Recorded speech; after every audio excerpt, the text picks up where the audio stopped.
Ken Digicast Negros 10. Ang top 10 stories ang amon igadulong sa inyo. Kagyari na ang top story subong adlaw, Nobyembre 13.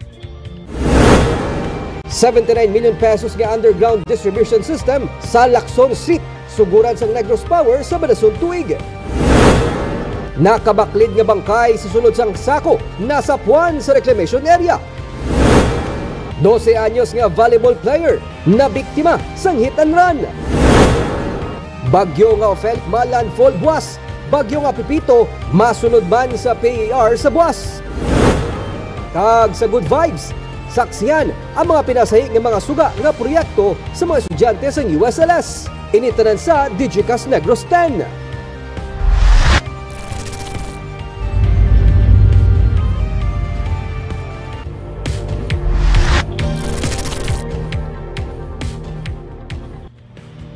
Sa number 10, bagyo nga Ophel landfall sa buwas. Bagyo nga Pipito magasunod man sa PAR sa buwas.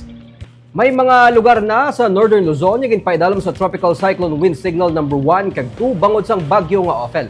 Ang bagyo nga gina-forecast ng pag-asa nga malandfall sa Cagayan o Con Isabela sa buwas sa hapon.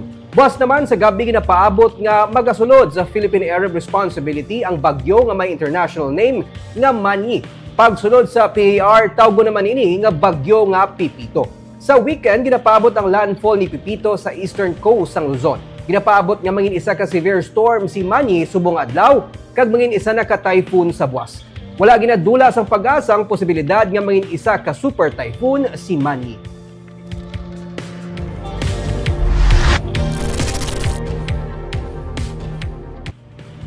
Sa number 9, sumugod Nobyembre 15, patuman ang close season para sa sardines, herrings, kag mackerel sa bayan sang Visayan Sea. Ini base sa announcement kay pagwas ang Bureau of Fisheries and Aquatic Resources nga magalawig tubtub sa Pebrero 15 sa madason nga tuig. Nintion sa spawning ukon pagbuto sa mga tuloy, tamban, tabagak, balantyong, guma, bulaaw, kag hasa-asa sa sulod sang 3 ka bulan. Gani sa pagpatuman sang close season, ginahatagan sang kahigayunan ang ini nga mga sahi sa mga isda para makapangitlog, magpadamo kag magdalagko. Sakop sa pagpatuman sang sining nga layi ang pagdumili sang pagdakop, pagbaligya, kag pagbakal sang sining nga mga sahi sa mga isda. Nalakip sa pagpatuman sini suno sa BFAR ang area sa norte nga bahin sa Iloilo nga nagalakip sang Barotac Nuevo, Anilaw, Banate, Barotac Viejo, Ahoy, Concepcion, San Dionisio, Batad, Estancia, Balasan, kag Carles. Sa bahin sang Capiz nga naglakip sang Rojas City, Pilar, Pontevedra, President Rojas kag Panay. Norte man nga bahin sang Negros Occidental nga nagalakip sa Banwa sang Ibi Magalona, Victoria City, Manapla, Sagay City, Cadiz City kag Escalante City, kag sa Bantayan Island sa probinsya sang Cebu.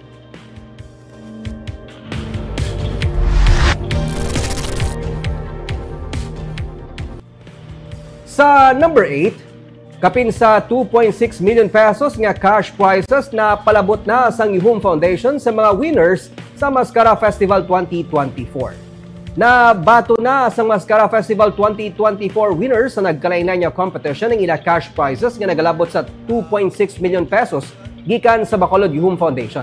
Ang back-to-back Grand Slam champion nga Barangay Granada nagbaton sang 1 million pesos sa annual street and arena dance competition kag sang kabilugan nga 90,000 pesos para sa mga special awards. Ang long-time choreographer nga si Jesus Segundo Cabalcar nagbaton man sang 10,000 pesos kabayan sang pagpasinugog sa iya sang Pillar of Dance Excellence Award. Ang Barangay Bata kag Barangay 12 ang nagbato naman sang tig 500,000 kag 300,000 pesos bilang first and second runner-up sa kompetisyon. Nakuha naman sang Electroica Diva and Electric Float Parade winners ang ilang mga premyo.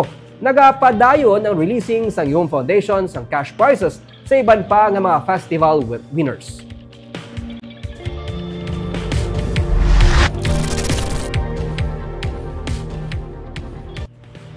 Sa number 7, apat ang nagpositibo sa paggamit ng illegal nga droga sa ginpatigan nga drug test sang San Carlos City sa nagdigad no Nobyembre 6 tubtob 8.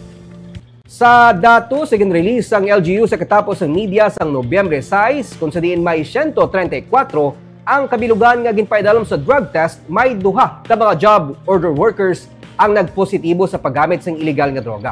Sa Nobyembre 7, 130 naman ang ginpadalam sa drug test kag isa naman ang nag-positive sa drug use. Kag sang Nobyembre 8 kun sa din 57 ang gin-drug test, isa pagid ang nag-positive sa drug use. Sandig sa datos, ang 4 ka mga job order workers ang ginpatigayan man sa confirmatory test sa 4. Ang pagpatuman sa random drug test ang nabase sa mandato sa Civil Service Commission para sa isa ka drug-free workplace.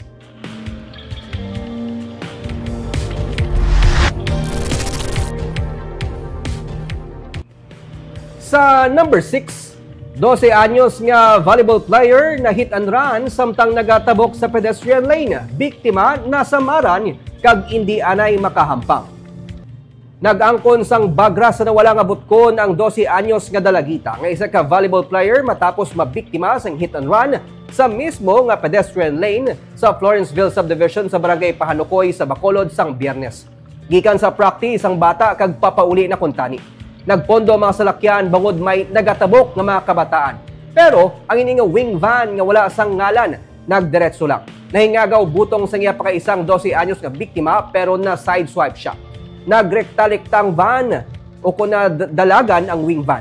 Ang 12 anyos nga left-handed hindi makasulat kag karon, hindi man makapractice para sa division meet. Luyag sa nga tiya nga manabat ang driver sa natabo sa bata.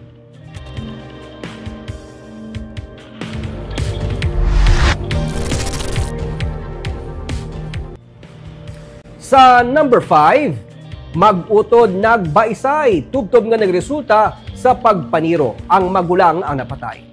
Napatay ang magulang nga si Elmer Estrolloso, 41 anyos, matapos gintiro sa iya man lang ang manghod nga si Emilio, 28 anyos, sa Purok Zone 4, Barangay Biao sa Banwa sang Binalbagan. Sa report sa Binalbagan PNP, nagbaisay ang mag-utod, kag hinali na lang ang gintiro sa iya manghod ang iya magulang. Nag-angkon sang 4 kaigo sang bala sa nagkarailay nga bahin sang lawas ang biktima kag giniun man nagindala sa Binalbagan Infirmary Clinic apang gindeklarar nga dead on arrival. Nagtuyo pa kung taning nga malagyong suspect apang nadakpan sang kapulisan kag depende na karon sa pamilya kung pasakaan siya sang kaso nga murder.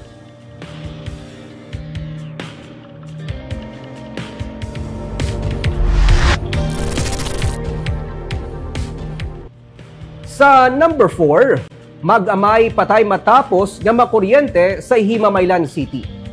Napatay ang mag-amay nga Sanday Salvador Inayan Jr., 56 anyos, kag ang iya anak nga si Salvador Inayan III, matapos nga makuryente sa Purok 6, Barangay Nabalian sa Himamaylan City sang Sabado. Sunod kay Police Lieutenant Colonel Anthony Grande, ang hepe sa Himamaylan City PNP, may saksi nga nakakita nga nahamyang sa dala ng lawas ang bata nga biktima. Kagilion man nga gintawag sa mga pumuluyo ang hiamay. Pero sunod sa pulis, gulpi lang nga nagpalapit ang amay siya nga bata kag nasalapay ang nagasagnoy nga live wire kag na kuryente. Giningagaw padala sa ospital ang mag-amay, apang gindeklarar nga dead on arrival. Nagawa sa investigasyon sang PNP nga nasalapay sang bata ang live wire samtang ining nagapanagob nga nagresulta sa pagkakuryente niya kag sa dalayon sang iyaman nga amay.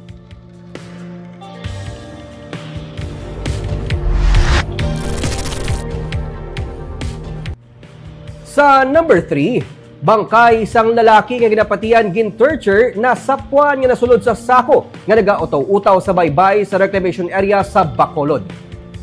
Nakagapos pang duha ka mga kamot kag may pamugat nga bato nga nakahigot sa mga tiil sang wala pa makilalan nga lalaki nga nasulod sa sako sa makuha sang katapos ang Philippine Coast Guard sa baybay nga nasakpan sa Barangay 2 sa reclamation area sang Bacolod kagabi. Ang biktimang may mga pila sa dughan, tugas ang ginapatian, igo sang bala sang wala pa mapatod nga kalibre sang pusil. Ginsilingin Police Station 2 Commander Police Major Eugene Tolentino nga may marka sang nozzle sang pusil nga nakita sa likod nga baga sang biktima nga naglapos siya na wala nga dughan. May mga pilas man ini sa ilok kag wala na sang mga dalunggan ang biktima nga ginapatian gin-torture antes ginpatay. Ginabulubanta nagaedad 35 anyos tubtob 45 anyos ang lalaki nga may kataason nga 5 feet and 4 inches. Ang iyang bangkay ang temporaryo karon nga yara sa Abe Funeral Homes.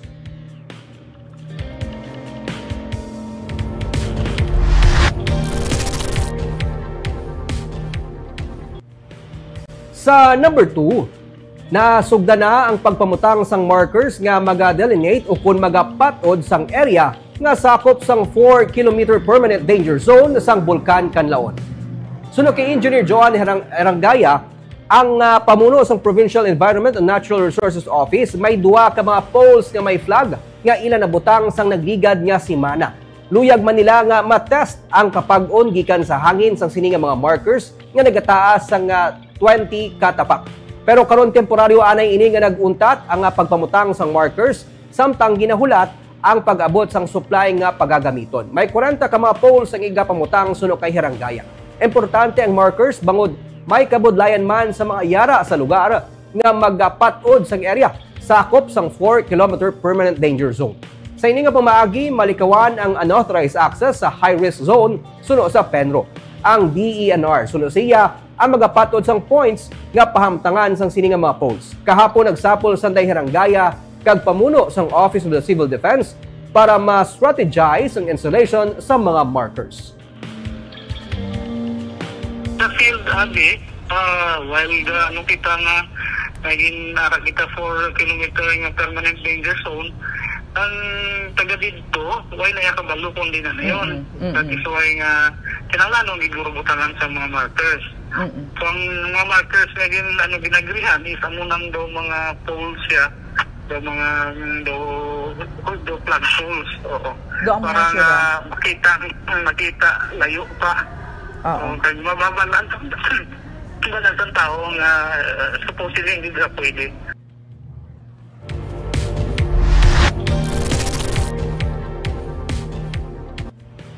Kag sa numero 1 sa mga balita subong nga adlaw, kapin sa 80 million pesos nga underground distribution system project suguran sa Dalan Lacson sa Bacolod sa Balason nga tuig.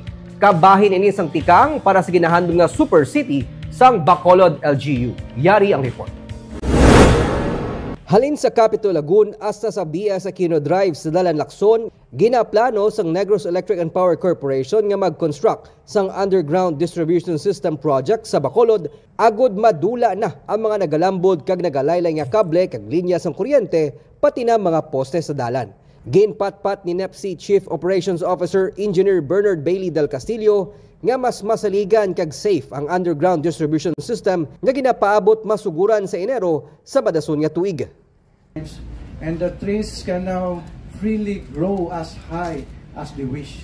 We don't need anymore to trim or cut trees along these roads. And also, we no longer worry about animal intrusions, geckos, bats that will cause outage in our overhead lines because there are no more overhead wires. We will no longer be worried anymore during bad weather conditions because overhead wires are very vulnerable to bad weather, to heavy rain, to typhoon. Nagpasalamat si Mayor Albi Benitez nga ginunahan sang Negros Power ang construction sang underground distribution system project nga nalakip sa mga tikang para malabot sang Bacolod LGU ang ginahandom nga mangin isa ka super city. It will make Bacolod City look like a super city.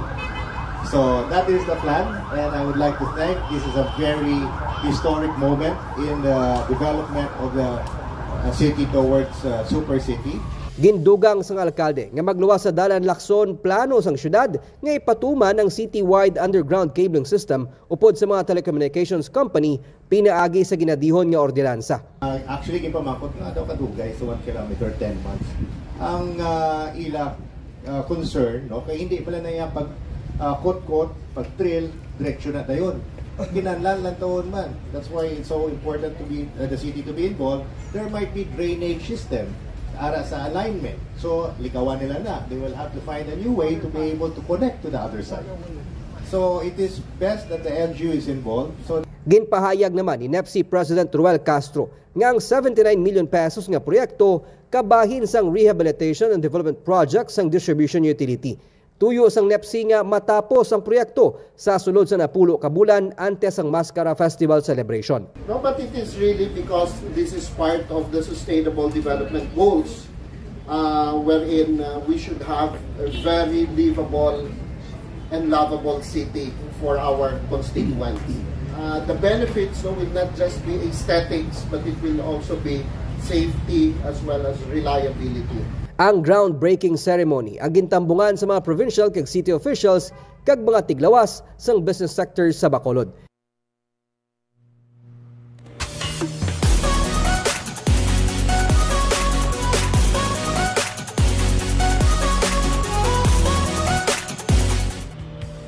Kag sa good vibes, mga pinasahi kag mga innovative lights nga obra sa mga estudyante sa University of St. Lasal sa Bacolod ang ginpasundayag sa Marketing Landia sa mall. Yari ang report.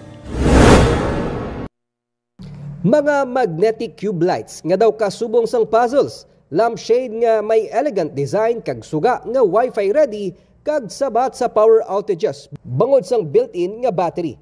Pila lamang ini sa ginpabugal nga mga product design nga obra sa mga second-year marketing and entrepreneurial management students sa University of St. Lasal nga ginpasalida sa Marketing Landia sa Ayala Mall Capital Central. Kabahin sa mga Luminous Futures product ang bike lights kag suga nga magamit sa mga plantito kag plantita sa ilang mga tanom.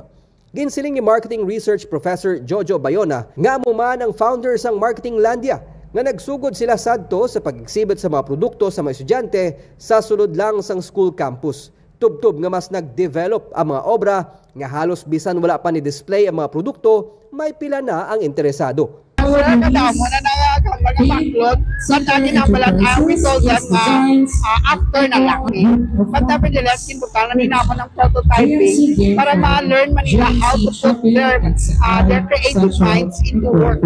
Siyam na katuig ang product exhibit and competition. Kag sinila nga tuig ginsuguran man ang nahauna nga product pitching competition. Agod bas mahanas sa mga estudyante sa pagbaligya kag pag-develop sa ila produkto. We have 3 products na put into possible utility model sa IP, intellectual property. So the possible nga maging ilagit and put it in business kita una. Tuyo sang kolehiyo nga masuguran ang partnership upod sa pila pa ka mga institusyon kag ahensya para man mas mapabaskog ang natukod nga product hub. Kagantes kita magtakop, shout out sa aton nga mga live viewers kay Lovely KitKat Kitkit, mayong hapon, hello sa imo ma'am, kay Rhea Tenosan, kay Jobeya Natavio, mga suki nato na, kag kay Gloria Bantigue, subong man kay Mone De Pedro, kay Sir Benji Berlas, si Ramil Sait from Kabangkalan, as well kay Ma'am Eva Ravino, Mary Ann po, watching from Barangay Sarait, Himamaylan City.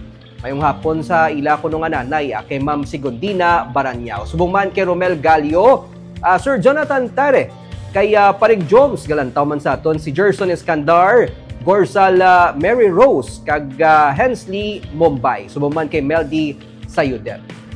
Kagamiyad tong top stories of the day, tubtubwas, ako si Nico Delfin.